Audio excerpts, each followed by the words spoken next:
biyaya at kapayapaan na nagmumula sa ating Panginoon Diyos sumaganang muli sa bawat isa sa atin sa pamamagitan ng ating Panginoong Hesukristo. At muli sa pag-aaral ng salita ng ating Panginoon Diyos at ang ating continuation sa ating pag-aaral, ito ay ating papamagatan o ang ating paksang pag-aaralan ay faith and action.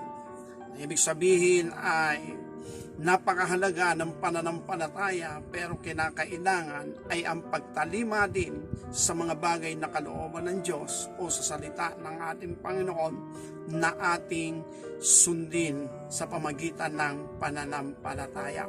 At yun nga ang sinasabi ni James chapter 2 verse 17 na sinasabi ron na ang pananampalataya na walang gawa ay baog o patay sa harapan ng ating Panginoon Diyos. Kaya dahil dito napakahalaga ng pananampalataya gaya ng ating pag-aaral ng nakaraan about sa paksang pinag-aralan natin na access to enter in God's kingdom at yun ay through faith sa pamagitan ng pananampalataya. Pero yung ating pananampalatayanan ay yung kanyang kalooban, hindi yung kalooban natin o hindi yung nais ng iba, kundi yung mismong nais niya kung ano yung kanyang nais na gawin. Kaya dahil dito tayo ay makikipagkaisa lamang sa Kanya. At ito nga, muli tayo mag-aaral about faith and action. Basahin po natin ang Hebreo chapter 10 verse 37. Ganito ang sinasabi ng banal na kasulatan hanggang 39. Hebreo chapter 10 verse 37 to 39, ganito ang sinasabi ng salita ng Diyos. Sapagkat sa madaling panahon, siyang pumaparito ay darating at hindi magluluwat. Ngunit ang aking lingkod na matuwid ay mabubuhay sa pananampalataya. At kung siya ay umurong, ay hindi kalulugdan ng aking kaluluwa.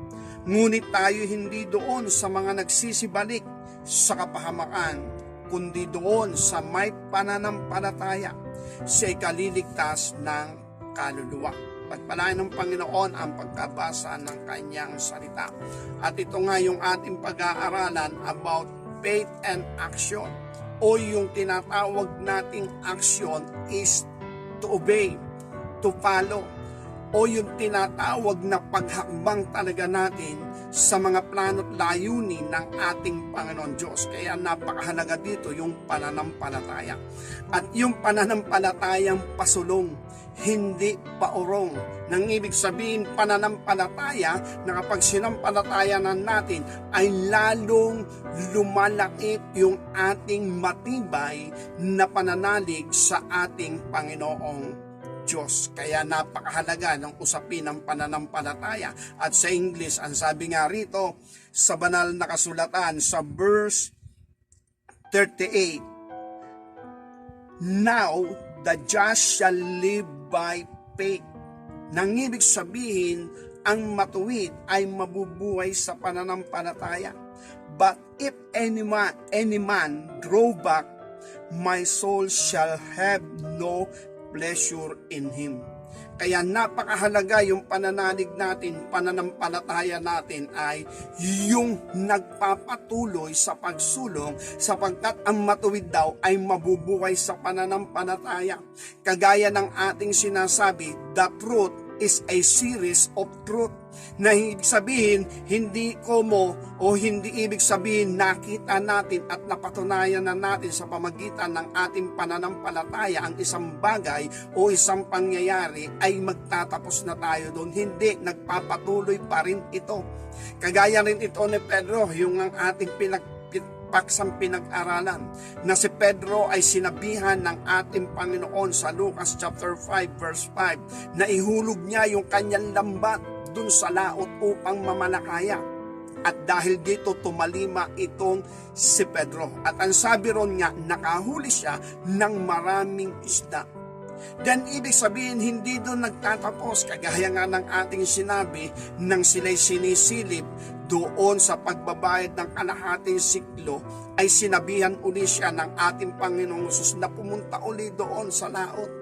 At ihulog naman yung kawil at ang unang isda na mahuli niya, ibubukan niya yung bibig ng isda at meron doong isang siklo. Pambayad niya at pambayad ng ating Panginoong Hesus patungkol sa buwis. At pagkatapos nito ng ating Panginoong Hesus Kristo nga, ay ganapin na niya yung pagtubos sa sala ng sanlibutan. At pagkatapos nito, siya'y nabuhay na maguli.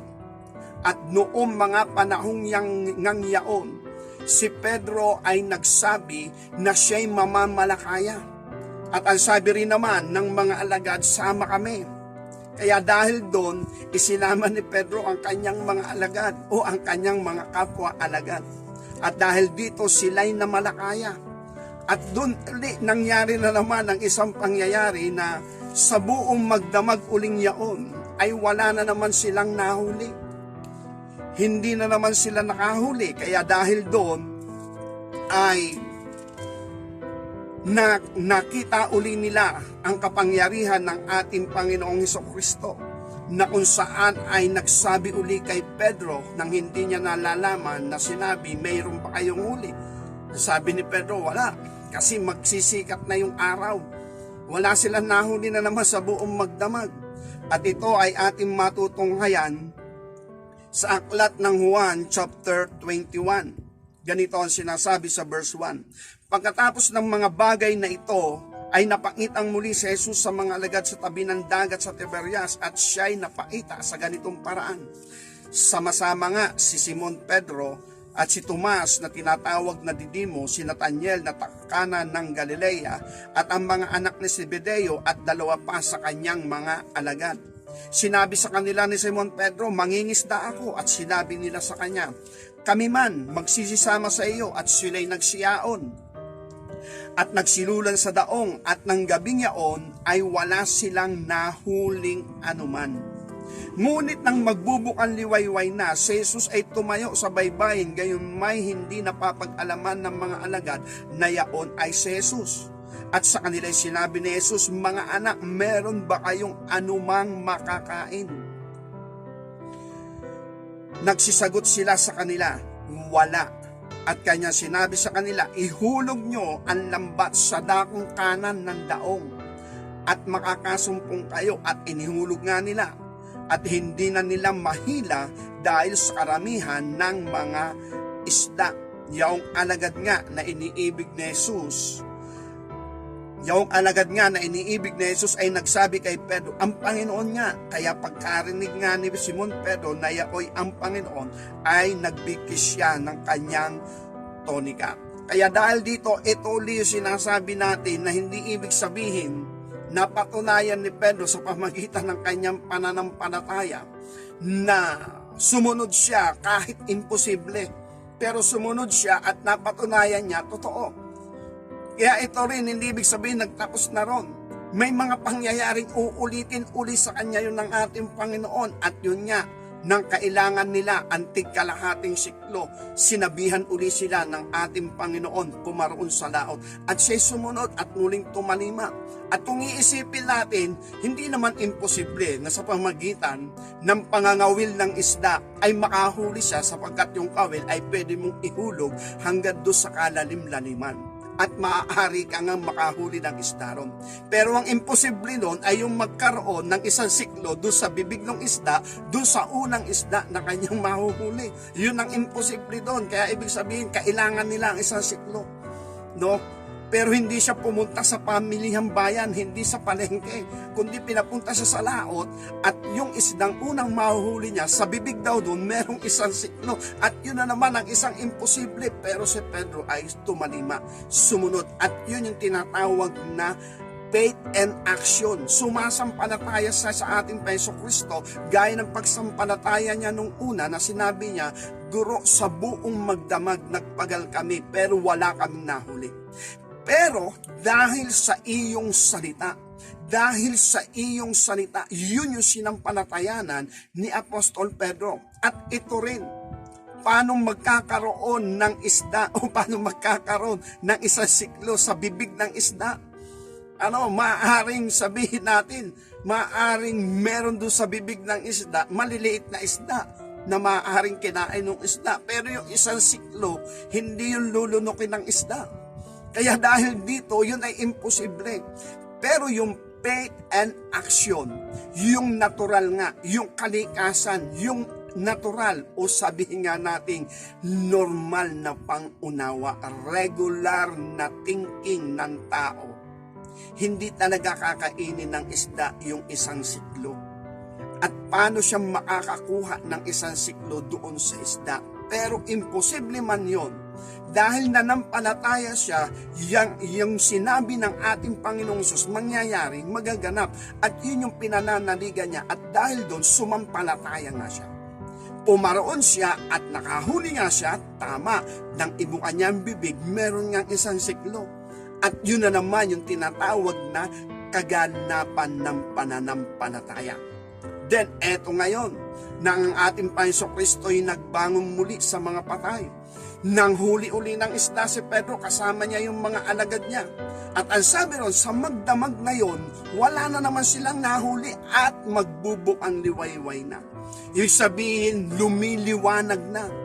At dahil dito, napakita ang ating Panginoon dun sa baybayin ng dagat at nagsalita sa kanila, mga anak, meron bang anumang makakain?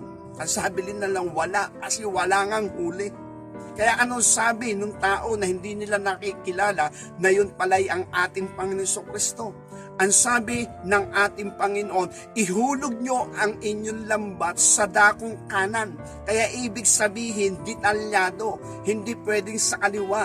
Kung ano yung sinabi, yun ang dapat sundin. Hindi yung gagawa ng sariling kanyang kapamaraanan. At least inihulog. Ginandahan din naman ang hulog. Pero sabi ng Panginoon, sa dakong kanan, hindi sa dakong kaliwa. Kaya dahil dito, inihulog nga nila sa dakong kanan, hindi sa dakong unahan, o dakong hulihan, o dakong kaliwa, kundi sa dakong kanan, sapagkat yun ang sinabi ng ating Panginoon Kristo. Nang ihulog nga nila yun, nakahuli sila ngayon ng maraming isda, at ang sabi ron, nagkampupunit ang kanilang mga lambat. At ang sabi ron, maraming mga malalaking huli ang nahuli nila. Kaya ito naman si John Beloved, ang alagad na binamahal, na makita nila yung himalang ito, na ito hindi isang ordinaryo, hindi ito likas, hindi ordinaryong pangyayari ito, at walang makakagawa nun kundi yung ating Panginoon Diyos lamang o ang ating Panginoong Hesukristo. Kaya dahil dito, ang sabi ni John Beloved, ang Panginoon. Kaya nang marinig ni Pedro na yung kausap nila na nag-utos sa kanila na naando sa baybayin ng dagat ay ang Panginoon, agad na tumalon itong si Pedro. At ito yung makikita natin about the truth. The truth is a series of truth. Hindi ibig sabihin may nakita na tayong katotohanan ay hindi na tayo maaari pang tumalikod. Kapag tayo'y nakakita na ng katotohanan, ang kailangan natin makapasok sa biyaya. Pag tayo nakapasok sa biyaya, madali na yun. Nang ibig sabihin, very obedient na tayo. Kung ano ang kalooban ng Panginoon, yun din ang ating kalooban. Pero habang hindi tayo nakakapasok sa biyaya, makikita natin the truth is a series of truth. Kahit hindi pa tayo nakakapasok sa biyaya ng ating Panginoon, maaaring makakita tayo ng maraming bagay na katotohanan. Pero kapag nakapasok tayo sa biyaya ng Panginoon, yung buong katotohanan ay maaaring makita pa natin. Kagaya ito ng pagkatawag ng ating Panginoon kay Nathanael sa John chapter 1. Ang sabi roon, tinawag siya ni Felipe, nasumpungan namin. Yung isinulat ni Moises, si Jesus na taga Nazaret. Ang sabi ni Nathanael, meron bang mabuti na lalabas sa Nazaret? Kaya sabi ni Felipe, halika, parito ka, tingnan mo. Kaya nang dumarating si Nathanael, anong sabi ng Panginoong Hesus kay Nathanael? Narito ang isang tunay na Israelita at sa kanya'y walang daya. Kaya ang sabi ni Nathanael, saan mo ko nakilala? Ang sabi ng Panginoon, nang tawagin ka ni Felipe sa ilalim ng puno ng igos, o bago ka tawagin ni Felipe, nakita na kita sa ilalim ng puno ng igos. Dahil doon, sumampalataya si Felipe. At ang sabi niya, tunay na ikaw ang Kristo. Ano sabi ng Panginoon? Dahil ba sinabi ko sa iyo na nakita na kita sa ilalim ng puno ng igos bago ka tawagin ni Felipe, kaya ka sumasampalataya?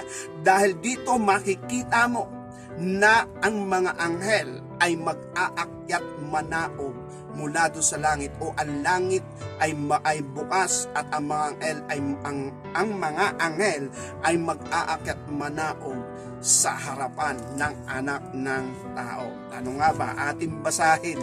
Ganito kasi ang sinasabi ng ating Panginoong Hesus kay Nathanael. John chapter 1 verse 47, nakita ni Jesus si Nathanael na lumalapit sa kanya at sinabi tungkol sa kanya, narito ang isang tunay na Israelita na sa kanya'y walang daya. Sinabi sa kanya ni Nathanael, saan mo ko nakilala? Si Jesus ay sumagot at sinabi sa kanya, bago ka tinawag ni Felipe nang ikaw ay nasa ilalim ng puno ng igos, ay nakita kita.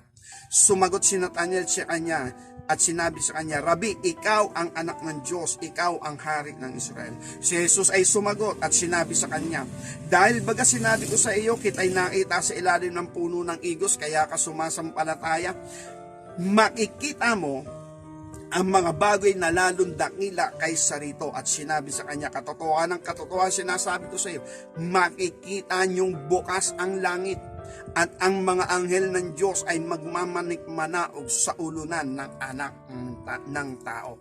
Kaya ibig sabihin, hindi lamang yun yung katotohanan nakita ni Nathanael, na bago pa siya tawagin ni Felipe ay nakita na siya ng ating Panginoong Jesucristo, at yun ay isang katotohanan at yun ay isang himala sa kanya kung paano siyang nakita roon ng ating Panginoong Jesus, kaya siya sumampalataya. Pero hindi nga nagtatapos doon, magpapatuloy ito sa tinatawag na marami pang mga bagay na katotohanan, hiwaga at mga himala ng ating Panginoong Jesucristo.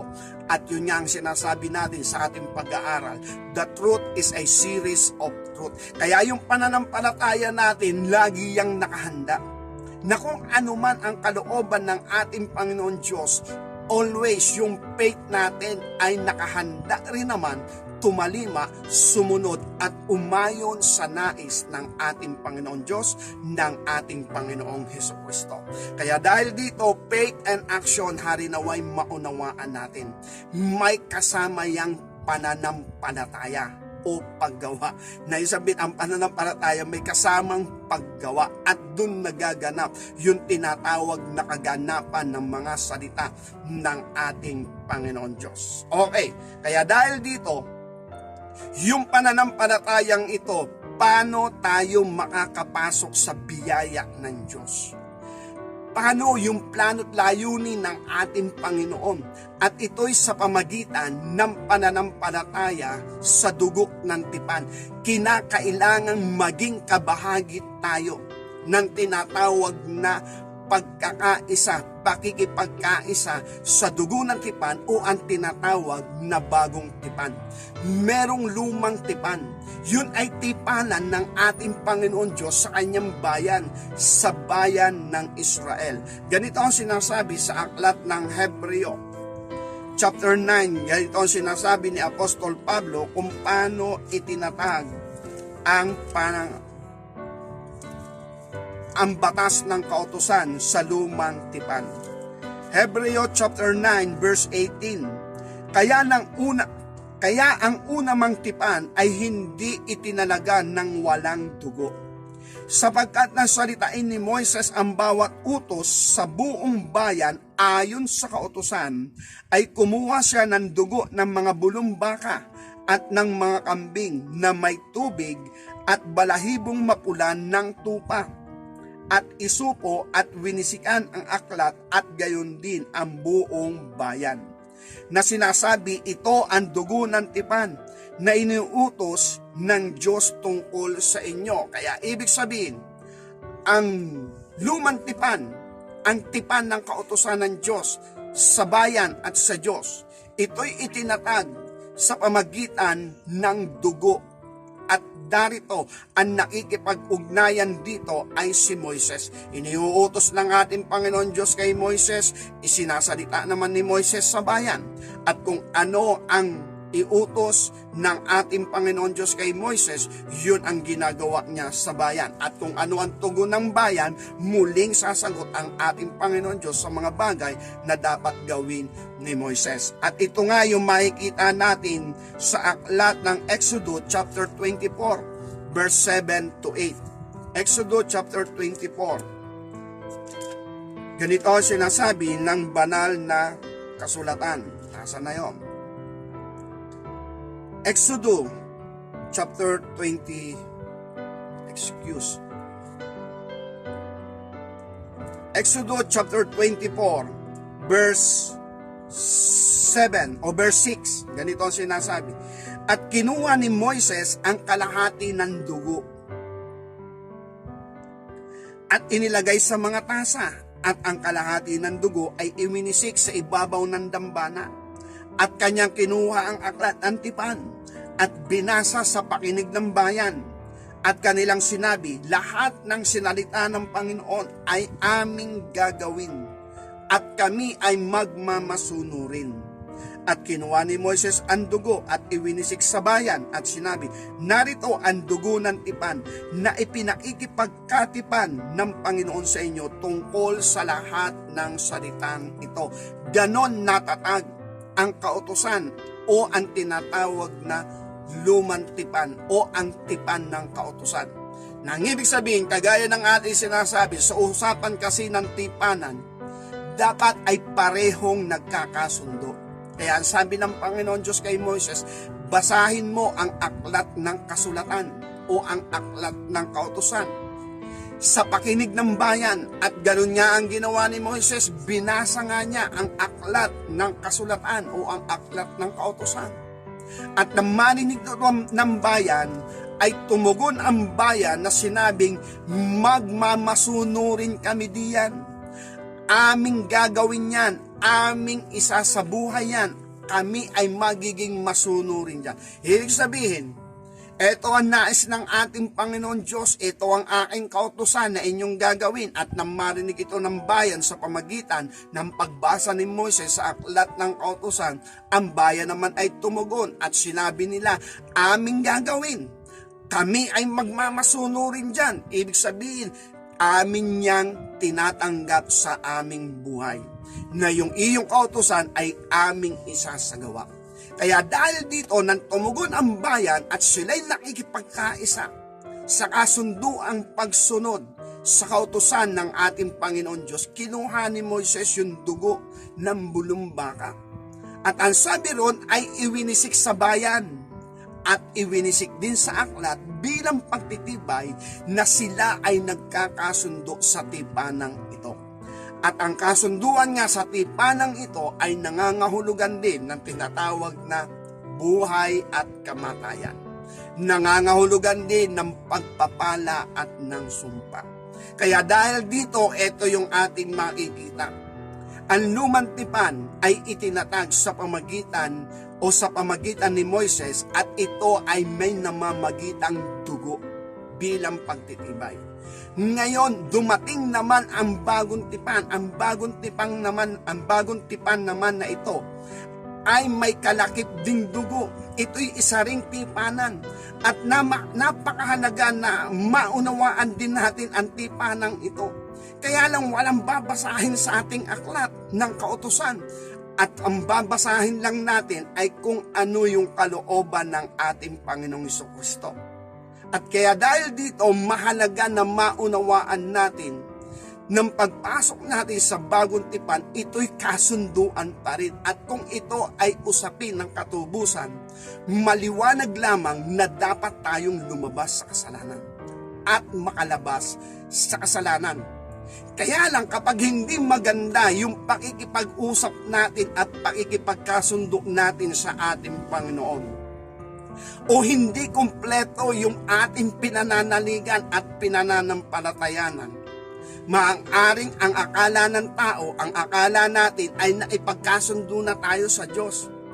But actually, tayo lang yung nais makipagkasundo sa Kanya, pero kung hindi angkop naman sa layunin ng ating Panginoon o sa kalooban ng ating Panginoon, hindi siya makikipagkasundo. Lalo na yung mga ipinapangaral natin, kung may reservation pa ang tao sa kanyang buhay, hindi talaga yung totally surrender. Kung meron pa rin talagang reservation, ang Panginoon hindi rin makikipagkasundo sa kanya. Then kalimitan lang ng tao, lumalapit sa ating Panginoon, nagsisisi at humihingi ng kapatawaran sa kasalanan, but in reality, hindi niya nalalagay sa kanyang puso yung totally surrender. O kaya yung tinatawag na totally na pagtalikod talaga sa kasalanan o pag-iwan sa kasalanan. Kundi ang nais niya, makaahon lamang siya sa kanyang kalagayan. At pag maayos na uli, yun nga nangyayari, nalilimutan uli ang Panginoon. Pangalawa, wala siyang iniingatang tipan. Kasi pag pumasok tayo sa tipanan, dapat meron tayong iniingatang tipan. Hindi pwedeng wala tayong iniingatang tipan. Sa isang bahagi na kailangan na makita ng ating Panginoon Diyos, kung sakaling tayo'y magpapatubos sa Kanya, makikipagkaisa tayo sa dugo ng tipan. Napakaganda ng kalagayan ni Haring David na hindi naman nangyari sa kanya, pero dapat ito ang mangyari sa ating ngayon. Sa Aklat ng Mga Awit chapter 51, ganito ang sinasabi ng banal na kasulatan. Awit chapter 51 verse 1 hanggang 13, ganito ang sinasabi ng banal na kasulatan. Maawa ka sa akin, O Diyos, ayon sa iyong kagandahang loob, ayon sa karamihan ng iyong malumanay na mga kaawaan ay pinawi mo ang aking mga pagsalangsang. Hugasan mo akong lubos sa aking kasamaan at linisin mo ako sa aking kasalanan. Sapagkat kinikilala ko ang aking mga pagsalangsang at ang aking kasalanan ay laging nasa harap ko. Laban sa iyo lamang ako nagkasala at nakagawa ng kasamaan sa iyong paningin upang ikaw ay ariing ganap pag nagsasalita ka at maging malinis pag humahatol ka. Narito ako'y inanyuan sa kasamaan at kasalanan at ipinaglihi ako ng aking ina. O sabi rito, narito ako'y inanyuan sa kasamaan at sa kasalanan ay ipinaglihi ako ng aking ina. Narito, ikaw ay nagnasa ng katotohanan sa mga loob ng sangkap. Sa kubling bahagi ay iyong ipinakilala sa akin ang karunungan. Linisin mo ako ng hisupo at ako'y magiging malinis. Hugasan mo ako at ako'y magiging lalong maputi kaysa niebe. Pagparinggan mo ako ng kagalakan at kasayahan, upang ang mga buto na iyong binali ay mga galak. Ikubli mo ang iyong mukha sa aking mga kasalanan, pawiin mo ang aking lahat ng mga kasamaan. Likhaan mo ako ng isang malinis na puso, O Diyos, at magbago ka ng isang matuwid na espiritu sa loob ko. Huwag mo akong paalisin sa iyong harapan at huwag mong bawiin ang iyong santong espiritu sa akin. Ibalik mo sa akin ang kagalakan ng iyong pagliligtas. Alalayan ako ng kusang espiritu.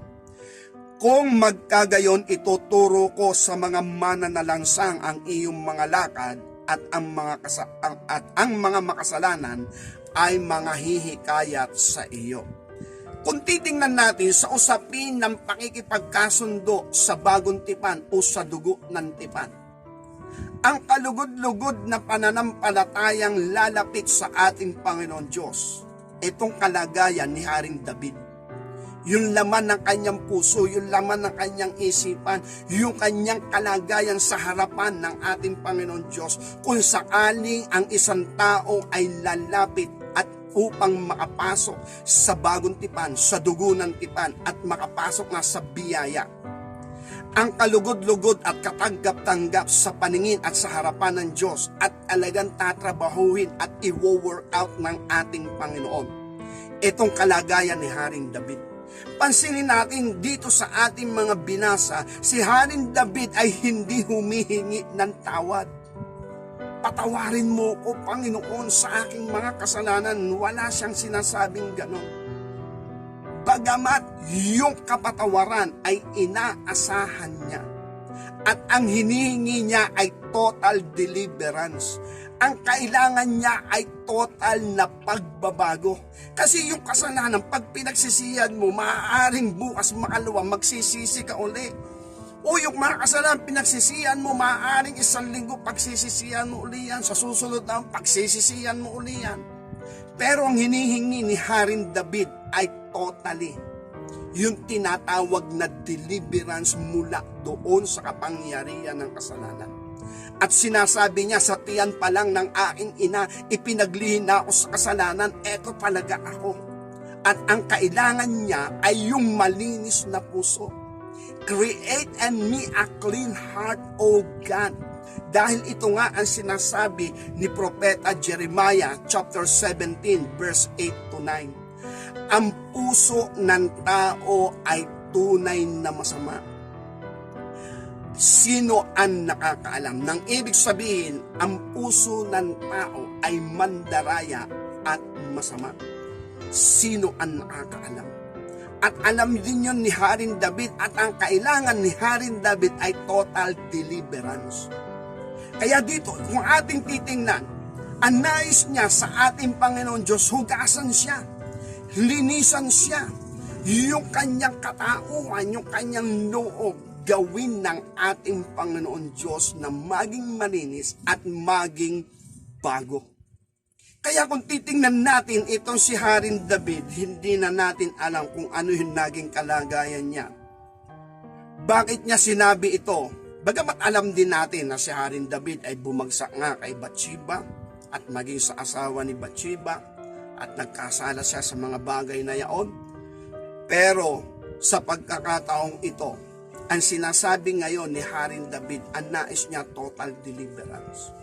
Ngayon, ano yung sinasabi ni Haring David? Ba't meron siyang ganitong kalagayan sa kanyang kalooban? Ang sabi dito sa verse 6, wala na nakakaalam nito kundi siya at ang ating Panginoon Diyos. Ang sabi rito, Awit chapter 51 verse 6, narito, ikaw ay nagnanasa ng katotohanan sa mga loob na sangkap. At sa kubling bahagi ay iyong ipakikilala sa atin ang karunungan. Wala na nakakaalam kung anong ibig sabihin ni Haring David sa harapan ng Diyos. Siya na lamang at ang Diyos. Kung bakit ganito yung nais mangyari ni Haring David. Sa English kasi ganito sinasabi, behold, thou desirous thing o desirous truth in the inward part. Yung inward parts ay maaaring yung sa loob ng ating puso, sa loob ng ating kalooban o doon sa kaibuturan ng ating kalooban. Inward parts. And in the hidden part, thou shall make me to know wisdom. At ang sabi rito, ang sabi niya pa rito, in the hidden part, thou shall make me to know wisdom. Sa mga lihim na dako, maaaring ito yung ating thinking. Nasabi nga ng banal na kasulatan, mga bagay na hindi sumagi sa ating isipan, mga bagay na hindi sumagi sa ating pangunawa, kayang gawin niya ng Diyos. At maaaring ito, si Haring David, may mga bagay na ipinakikilala sa kanya ang ating Panginoon Diyos. At yung mga bagay na ipinapakilala naman sa kanya ng ating Panginoon Diyos ay ito ay sa darating panahon at hindi naaangkop sa kanya. Gaya ng pag-aaral natin kay Haring Solomon about the emptiness of life. Yung tinatawag na fulfillment of life, yung lubos at ganap na kasiyahan gustong mangyari na Haring Solomon pero hindi nangyari sa kanya. Pero pinakamayaman na siya. Kasi nga wala pang tumutubos sa sala ng tao. Relatedly, kung hinahanap ni Haring Solomon, full of joy, full of peace, and full of love, hindi niya nasumpungan, at ito ay maaaring masumpungan ng mga tinubos ng ating Panginoon Kristo sa pamagitan ng kanyang biyaya, ang bagong tipan, at maaaring mangyari ito sa buhay ng bawat isa sa atin. Kaya nga sabi ng ating Panginoon Kristo sa John chapter 10 verse 10, ako'y naparito upang magbigay ng buhay, isang buhay na ganap at kasiyasiya. Yung buhay na ganap at kasiyasiya, yun ang hindi naranasan ni Haring Solomon. Kung bakit sinabi ni Haring Solomon, I hated life. In the words under the sun is grievous unto me. Ibig sabihin, nanawa siya sa mga bagay na kanyang ninasa na narito sa ibabaw ng lupa, at nakita niyang hindi na siya nasisiyahan. Ano pa ang makapagbibigay sa kanya ng kasiyahan? Ang ibig sabihin, kakontentuhan. At yun naman ang pangako ng Panginoong Jesus, John chapter 10 verse 10. Kaya dahil dito, eto naman si Haring David.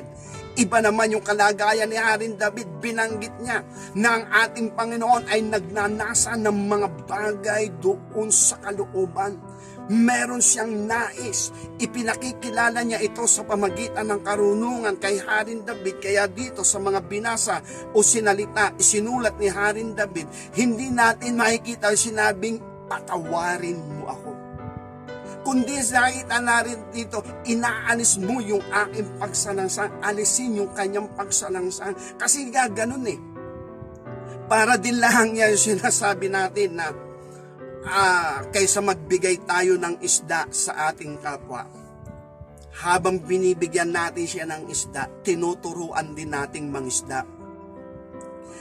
Para magkaganon, marunong na siyang mangisda, iba naman yung bibigyan natin ng isda. Bakit? Marunong na siyang mangisda.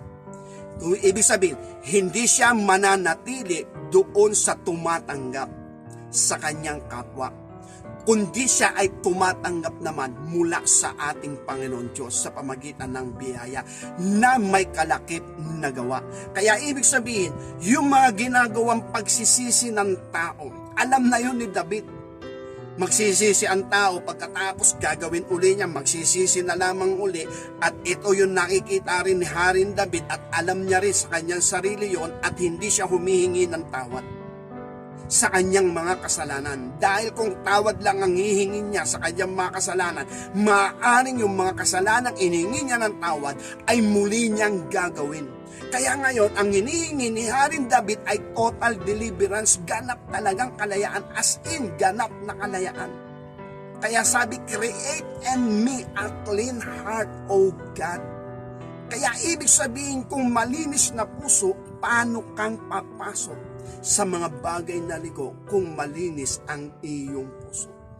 Kaya dahil dito, sana pag pumasok tayo sa dugo ng tipan ng ating Panginoong Hesukristo, sa bagong tipan, hindi lang yung, tama kasi yun eh, yung sinasabi natin John chapter 1 verse 12, datapwat ang lahat ng sa kanya'y nagsitanggap ay pinagkalooban niya sila ng karapatang maging anak ng Diyos. Sa mga tuwid bagay, ang mga nagsisisampalataya sa kanyang pangalan. At ang malalim doon, yung nagsisisampalataya sa kanyang pangalan. Yung pangalan niya, kapangyarihan, authority, kakayanan, at yun ang dapat nating sampalatayanan sa kanya, gaya ni Pedro. Ang sinasampalatayanan niya, yung salita, hindi lamang yung name of Jesus, hindi lamang yung name of Jesus, kundi yung salita ng ating Panginoong Hesus. Kaya sabi niya, datapwat sa iyong salita, paroroon ako sa laot upang mamalakaya. Kaya sinasampalatayanan dito ni Pedro yung kakayanan, kapamalaan at magagawa ng ating Panginoong Kristo na iniuutos sa kanya o ibinibigay sa kanya. Kaya yung datapwat, ang lahat na sa kanya nagsitanggap, pinagkalooban niya sila ng karapatang maging anak ng Diyos sa mga tuwid bagay, ang mga nagsisisampalataya sa kanyang pangalan.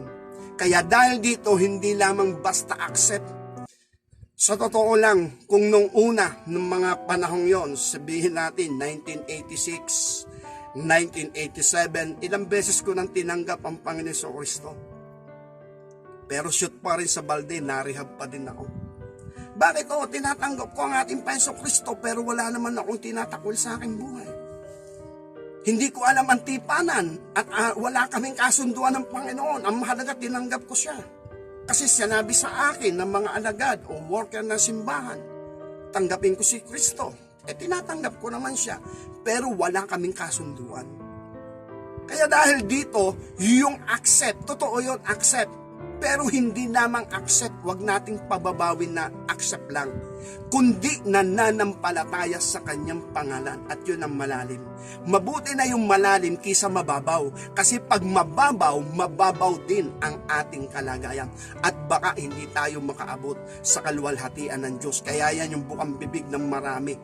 Walang nakaabot sa kaluwalhatian ng Diyos, oo. Pero pag nakapasok ka sa biyaya, nakaabot ka sa kaluwalhatian ng Diyos. Kaya ang sabi ng Romans chapter 8 verse 30, ang mga tinawag niya, inari niyang ganap, at ang mga inaring ganap niya, niluwalhati din naman niya. Kung ang Panginoon ang luluwalhati sa mga inaring ganap niya, nang ibig sabihin, may nakakapasok sa kaluwalhatian ng Diyos, at yun ay walang iba, kundi doon sa mga nakikipagkaisa sa dugo ng tipan o sa bagong tipan. Okay, harinawa pong ating maunawaan. Kaya dahil dito, mahalaga rin yung sinasabi nga nating pagkaalam. Meron talagang tipanan, hindi pwedeng walang tipanan. At kung hindi natin naintindihan ang tipanan, walang mangyayari. God knows, siya ang nakakaalam ng puso't isipan ng tao. At ang gusto nga ng ating Panginoon Diyos na mga taong lalapit sa Kanya ay dumating na gaya ni Haring David. Ang hinihingi niya, total deliverance. Ang hinihingi niya, hindi lang basta kapatawaran. Dahil alam niya, kasama na yun sa kapatawaran. Ang nais niya, total deliverance. Kaya dahil dito, ito rin yung ating pansinin. Sa pagpapatuloy, Aklat ng Mga Awit, chapter 51, verse 13. Ito sinabi niya, kung magkagayon, ituturo ko sa mga mananalangsang ang iyong mga lakad, at ang mga makasalanan ay mga hihikayat sa iyo. Kung mangyayari daw ito kay Haring David, mapapatunayan niya, mararanasan niya, mapapatunayan talaga niya. Ang sabi niya, ituturo ko, Panginoon, ang iyong daan sa mga mananalangsang, at ang mga kasalanan ay mga hihikayat sa iyo.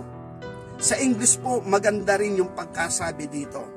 English King James Version, verse 13. Then will I teach transgressor thy ways, and sinners shall be converted unto thee. Ito kasi yung nais ngayon ni Haring David. Ang gusto niya, convert. Pagbabago talaga. Hindi basta tawad lang. Pagbabago, as in pagbabago, convert. Kaya dahil dito, kung ito ay ibibigay sa kanya ng ating Panginoon Diyos, kung siya'y huhugasan, nilinisin, sabi nga ay magiging bagong tao. Ang sabi rito, ituturo ko ang iyong mga daan sa mga mananalangsang, at ang mga makasalanan mahihikayat sa iyo. Kaya ibig sabihin, walang mag-uutos kay David para mangaral at mag-evangelize at magsabi ng mabuting balita. Kung mapapatunayan ko ito kasama sa aking puso, kung mapapatunayan ko ito, sasabihin ko ito sa mga mananalangsang na may pag-asa. Sasabihin ko ito sa mga makasalanan, merong isang magandang buhay. Kaya ang sabi niya rito, kung magkagayon, ituturo ko ang iyong mga daan sa mga mananalangsang, at ang mga makasalanan ay mahihikayat sa iyo. Kaya ibig sabihin, instant, kapag napatunayan ito ni Haring David, walang nag-train sa kanya, walang humubog sa kanya, pero tinarabaho siya ng ating Panginoon Diyos upang maging converted to a new man. Kaya lang ang problema, hindi nga nangyari. Kaya si Haring David, andun lang yung mga pangaral niya, andun lang siya sa mga awit, andun lang siya sa mga pagsamo. Pero hindi siya naging ebanghelista at hindi rin siya naging preacher. Kasi itong mga pagsamong ito ni Haring David, laman lang ng kanyang puso. At ang laman ng kanyang puso, ito yung acceptable sa panahong darating at panahon ng bagong tipan o ang biyaya. Na dapat ay may mga taong ganito na lalapit sa ating Panginoon Diyos. Hindi yung hihingi ng tawad, sa susunod na linggo, hihingi uli ng tawad. Yun din uli. Susunod na buwan, yun din uli na hiningi. Pabalik-balik lang kasalanan nung walang kalayaan. Pero ang hinihingi dito ni Haring David, total deliverance. Kaya ang sabi niya, the sinners converted unto thee. Binanggit dito ay converted nang ibig sabihin ay magbabago, magkakaroon ng transformation at yun daw yung puso. Okay, gagahulin tayo sa oras. Kaya ibig sabihin, hinahanap ng ating Panginoon Diyos ay ang mga taong ganito ang kalagayan na makikipagkasundo sa ating Panginoon. Kaya doon sa ating fulfilling God's perfect plan, who are a blessed. Sila yung mga thirst and hungry and righteousness. Sila yung mga humble. Sila yung humahanap ng katotohanan. Sila yung mga mapapalad. At dito sa usapin ng pagkasundo sa dugo ng tipan, ayon sa pananampalataya, ayon sa kabagabagan ng ating loob, ang hingin talaga natin ay ang hinihingi ni David. It is a wise decision. Kailangan niya ay conversion o convert talaga. Hindi yung paghingi lang ng tawad, nababagsak uli sa kasalanan. Ang kailangan niya, total deliverance. Yes, sinabi niya, sa tiyan pa lang ng aking ina, ipinaglihin na ako sa kasalanan. Nature na ito ng tao. Pero ikaw ay nagbibigay ng mga karunungan doon sa mga lihim na bahagi, sa mga kubling bahagi, at dun sa loob, inward, sa mga kalooban, nagnanasa ka, sa mga bagay na kalooban, ipinahayag ito ng Diyos sa kanya. At nakita yun ni Haring David, ang dapat sa tao ay maging bagong tao, na makalabas siya sa kanyang kalagayan na siya ay ipinaglihis sa kasalanan. Kaya dahil dito, ang hanap talaga, convert. At yan din naman sinasabi ng ating mga mangangaral. Ang gusto talaga nila sa simbahan, convert talaga. New convert, hindi member. At yung kapanganakang muli, yan ay convert. Yan ay transformation, isang pagbabago. Ang magluluwal dyan ay ang ating Panginoon Diyos. Kaya dahil dito, yung tinatawag nating faith and action. Kung ang bagong tipan ay usapin ng katubusan sa kasalanan, simple arithmetic lang naman. Kung tinubos sa kasalanan, dapat total deliverance meron tayo. Hindi yung pinatawad lang. Kung pinatawad lang, di balik na lang ulit tayo doon sa taon-taon na inihahandog ng dakilang saserdote, doon sa dakong kabanal-banalan, ang dugo ng bulumbaka, sa kapatawaran niya at sa kapatawaran ng bayan. Taon-taon nilang ginagawa yon sapagkat hindi naman sila nagiging malaya at nakakalabas sa kasalanan. Pero sa pamagitan ng dugo ng ating Panginoong Kristo, inihandog na minsan at magpakailanman, at ang sabi nga natin, yan ay once sa buhay ng tao. Once. Nang ibig sabihin ng once, ito ay, sabi nga, pag nagamit mo at nangyari na sa'yo, tinalikuran mo na, hindi na magkakaroon pa ng ikalawa pang pagkakataon. Kasi blasphemy na ang tawag doon. Kaya dahil dito, napakahalaga ng ating pananampalataya ay maging kalugod-lugod niya sa ating Panginoon Diyos, sapagkat yung pananampalatayang yaon, yun talaga ang hinahanap ng ating Panginoon.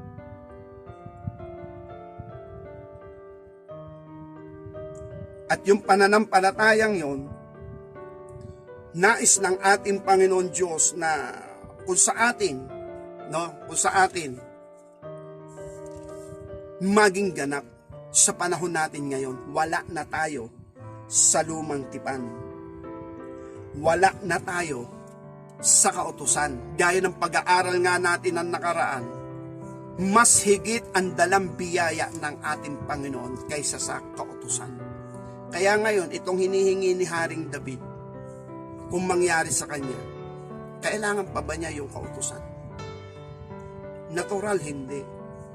Sapagkat siya ay magiging isang punong kahoy na rin ng katwiran na sinasabi ng aklat ng Isaiah chapter 61 verse 3. Kaya ibig sabihin, ito yung nais mangyari ng ating Panginoong Kristo sa mga panahon natin ngayon.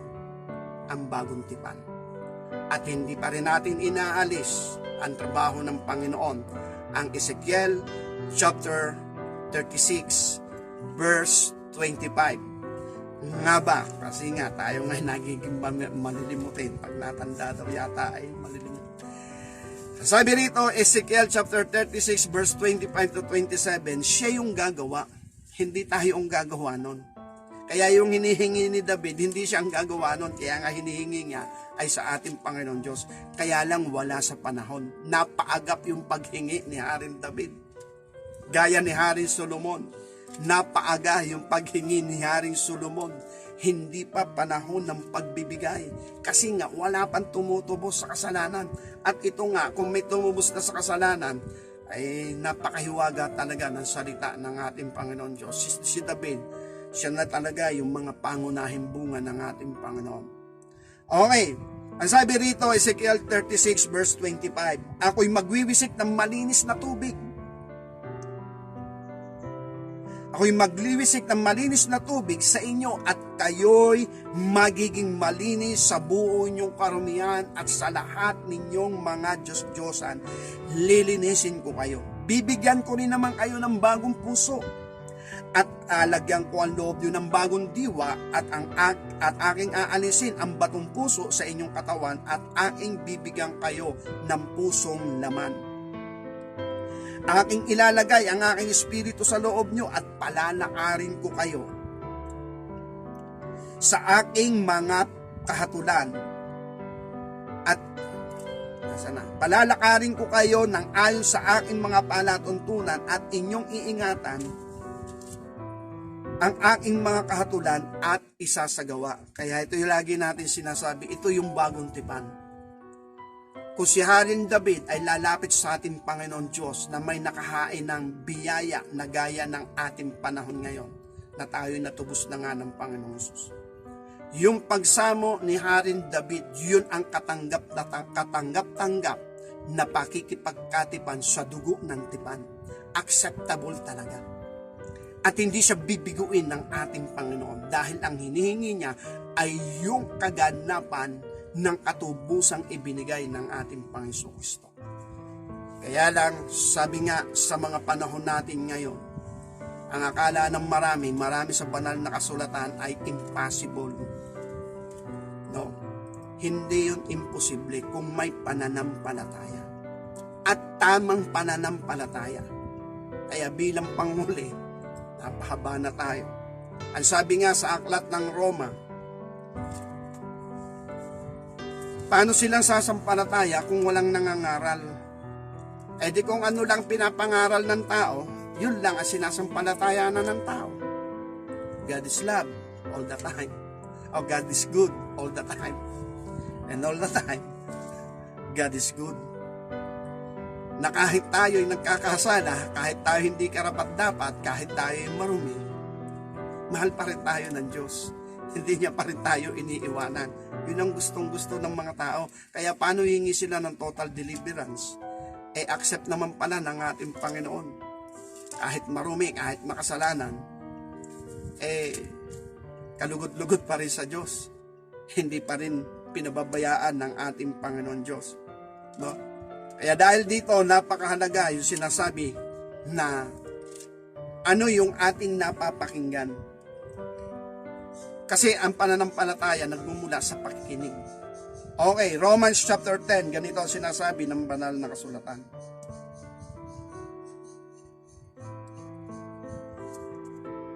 Verse 13, sapagkat ang lahat na nagsisitawag sa pangalan ng Panginoon ay mga liligtas. Paano nga sila magsisitawag doon sa hindi nila sinasampalatayanan, at paano sila magsisipampalataya sa Kanya na hindi nila napakinggan, at paano sila makikinig ng walang tagapangaral, at paano naman sila magsisipangaral kung hindi sila mga sinugo, gaya na nasusulat, anong pagkaganda ng mga paan yaong nagdadala ng masasayang balita ng mga bagay na mabuti, dapat hindi silang lahat ay nakinig ng masasayang balita, sapagkat sinasabi ni Isaias, Panginoon, sino ang naniniwala sa aming balita? Kaya nga ang paniniwala ay nanggagaling sa pakikinig, at ang pakikinig ay sa pamagitan ng salita ni Kristo. Kaya dahil dito, napakahalaga ng tinatawag na pananampalataya sa mga bagay na kanilang napapakinggan. At yung mga bagay na kanilang napapakinggan, dun sila mananalig, dun sila mananampalataya. Kaya ang bigat kapag taliwas sa salita ng Diyos yung mga naipapangaral. Lalo na sa usaping nobody's perfect. Andiyan ka na naman, pastor. Oo, kasi matagal na tayong dinaya niyang mga salitang yan. At nandadaya pa rin hanggang panahon ngayon. Sinabi na yan ng Panginoong Hesus. Be perfect as your Father which is in heaven is perfect. Kaya kung hindi mo kaya sampalatayanan, huwag kang mag-oppose o huwag kang mag-resist. Kasi naghahasik ka ng paniniwala para hindi makapasok sa biyaya ng ating Panginoon kung ikaw ay isang mangangaral. Kaya kung maaari, huwag. At magkaroon ka ng pananampalataya na yan ay mangyayari sa iyo at kayang gawin yan sa iyo ng ating Panginoon Kristo. Kung itong si Haring David ay nasa panahon ng biyaya, ito yung pananampalatayang kalugod-lugod sa kanya. Ang kailangan niya malinis na puso. At yun naman talaga ang kailangan sa bagong tipan. Yun ang trabaho ng ating Panginoon Kristo. At gaya ng ating pag-aaral nga ng mga nakaraan, kailangan talaga faith. At kung walang pananampalataya ay hindi maaaring maging kalugod-lugod sa ating Panginoon Diyos. Yes, imposible. Pero sa Diyos walang imposible. Kaya kung walang imposible sa ating Panginoon, gumawa siya ng paraan upang tayo'y i-restore. At maibalik uli yung pagkalikha sa atin ng Panginoon. Merong likeness and image of God. Ma-restore uli tayo doon. Kaya dahil dito mga kapatid sa ating Panginoon Diyos, yes, hindi natin pinasasabalian ang pag-accept sa Panginoon ay nangangako ng pagbibigay ng karapatang maging anak ng Diyos. Pero yung pag-accept, nakapaloob doon yung pananampalataya sa kanyang pangalan. At yung pangalan niya, yun ay authority. Yun ay kapamalaan. Yun ay kapangyarihan at magagawa o kakayanang magawa ng ating Panginoon Kristo. At doon sumasampalataya si Pedro. Doon sa authority na yon, doon sa kapamahalaan yon, sa magagawa ng ating Panginoon.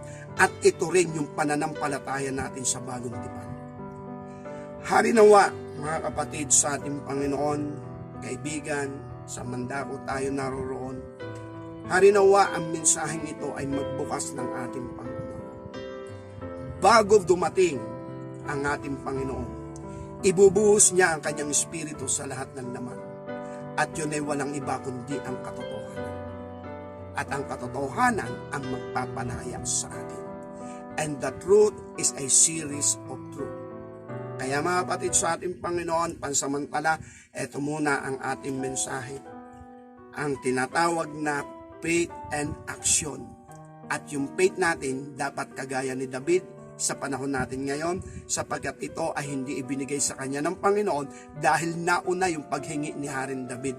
Wala pang tumutubo sa kasalanan. At ganun din si Haring Solomon, nauna yung paghingi ni Haring Solomon ng ganap na kasiyasya o ganap na buhay at kasiyasya. Pero yung hinihingi ni David at hinihingi ni Haring Solomon, kung sa panahon natin ngayon, na ibibigay na ng ating Panginoon Diyos sa pamagitan ng ating Panginoon Kristo. Pagpalain tayong lahat ng ating Panginoon Diyos, sumaati nawa ang mga plano at layunin ng Diyos kung ba tayo ay naririto sa ibabaw ng lupa. God bless po.